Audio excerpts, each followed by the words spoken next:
I want to do is that I want to introduce your co-hosts for today, which is Renee Cummings and Marcus. I don't know his last name. Here you go. Give him a hand of applause. Give him a round of applause. Big hand for everybody coming out this morning. I go to Monterey Trails, and I'm from here, Sacramento Grove. And this is the poem that I wrote called See Here Die. See Here Die. Most people ask if God cries. I'm absolutely sure he does. I felt his tears, because once I was. All the years he sits in the skies, I'm sure the man cries. If Jesus cried through all his pain, I'm sure God does the same. When the world gets dark and wet, we can only bet that God is sitting in his tower for even 30 minutes to an hour, crying about the painful choice he made, aka the human race. And the day he pushed us to the sun, all that's wrong will be done. But I imagine that after we die, he will still cry. And even through the puddles of blood, we cannot escape the peaceful flood of God's tears. And through all the hurt in my ears, him to stop crying is my biggest fear. Because I know when the ground is wet, that's when me and God connect. See here die, even God tends to cry. Thank you.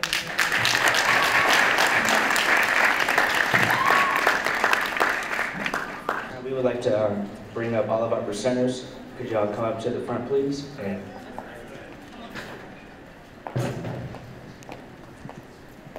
Hi, my name is Rolanda Wilkins, and I am the energy holder and the co-conference coordinator for the Growing Wiser, Stronger, and More Informed Youth Summit.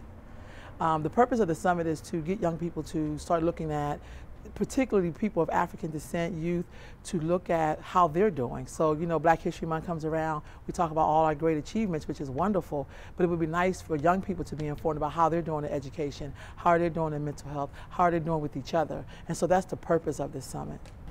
It looks like it's really well attended. It looks like you have people from a variety of ages and stuff. How important is it for them really to take in this great wealth of knowledge and go back? It's very important. What you see today, you have kids from very different schools, and some schools have different social economical backgrounds. So you have kids from all those different backgrounds, different areas of Sacramento. You have kids here from Modesto, from the Bay Area.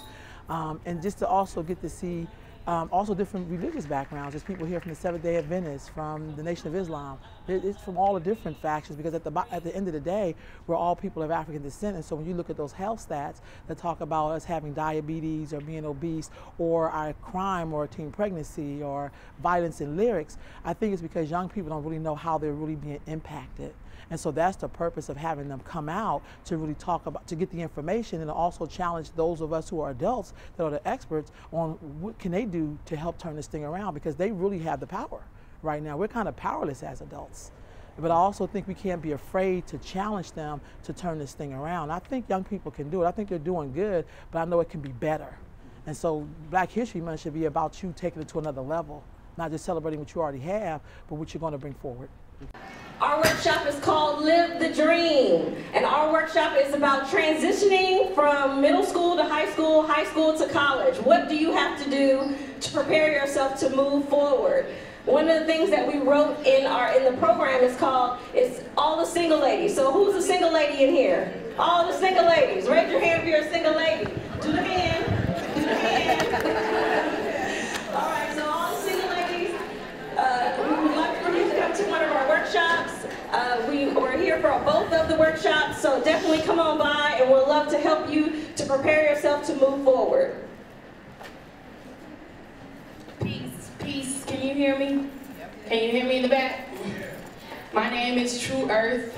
I came all the way from Los Angeles, Watts, to deal with you young people. And my workshop is called My Body is My Temple. It'll be a girls' workshop. Well, I'm David Aspall. I'm the director of the Fathers Resource Center.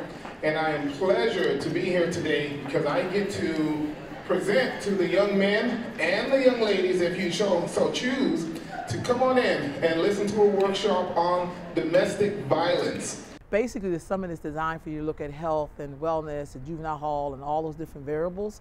But the way we did is that we had workshops based on the core thing that link all those things together. It's like around relationships, money, schooling, the purpose, how all of those things link up to how you live your life and how you are perceived in the world. So for the men, we have stuff like Ken Times. We have a workshop by Ken Times. His thing is a formula for $1 million backpack. Well, you know young brothers want to know how to make $1 million.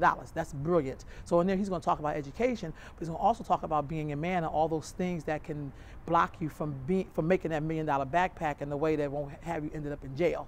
We also have people like Michael Kraft who talk about, like, because he's a federal probation officer, he's talking about how many young African Americans are in jail and kind of what's those crimes and what got you there, what landed you there.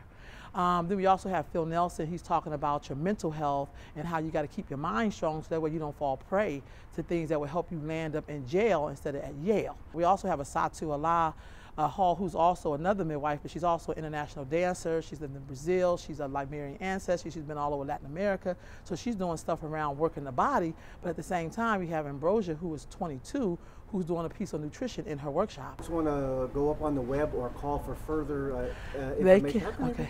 They can reach me at 916-558-4809. That's my office number, and the cell number is 916-320-5731. And so I work with a team of young people, and I'm basically training them on leadership and development, and they actually helped me to put all this together. So I just couldn't even stand up here and like run around. And it's just they really stepped their game up, because I think we want to step our game up, but those of us who know, we got to go back and train people who don't know so that they can keep this thing moving.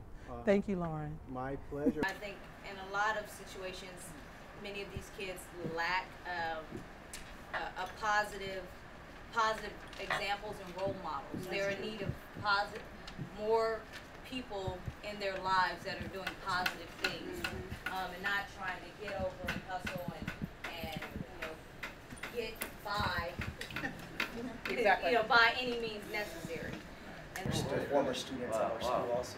It was awesome. I speak the language called Telugu and a little Hindi, but it's awesome. But anyways, I finished my master's in education and curriculum, and I also did the administration, like Mr. Davis in administration. And I have 1 year and about 4 months before I finish my doctorate degree in education administration. I grew up super rough in the hood. Started because we love some hip hop.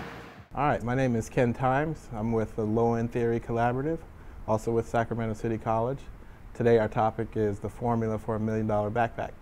And so we'll be talking to the kids about motivational things, being prepared, being connected with the community, connected with the campus. And so that's our main focus, is just to really enrich those connections and have them work on their critical thinking skills. I'm Rod Agmanag from the Loren Theory Collaborative, also working at Sacramento City College. We're here today presenting the $1 million backpack, or the formula for the $1 million backpack, to help the transition and kind of help smooth the transition into other areas of career and education after high school.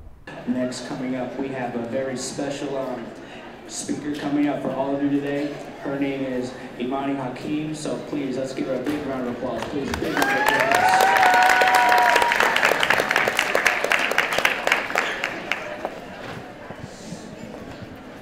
What's up, everybody?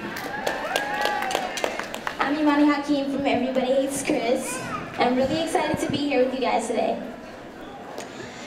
Black History Month is such a special time for all of us, especially because it is a time for us to pause and remember the greatness from which we emerged. This year's theme is Achieve, Lead, and Change Your World. I would like to share a few thoughts on each of these very important concepts. The first concept is achieve. There are far too many of us who have been convinced that in order to achieve, we have to have a lot more than what we have. But it's not true. In fact, Harriet Tubman started off with nothing but a sack of clothes and some potatoes and ended up rescuing hundreds from slavery. I'm Imani Hakim, and I'm 16 years old. I'm from the TV show Everybody Hates Chris. You guys probably heard of that one. Very I was on that show from age 11 to 15 years old. So that was my first big job. Well, that was my first job, period, in the business. So. With only 20 cents to her name, Mary McLeod Bethune started a school that is a university today. 20 cents. Come on now, that is Black history. If it isn't anything else, 20 cents. If she could do that with only 20 cents to her name, I would believe that each and every one of y'all could do anything you put your minds to.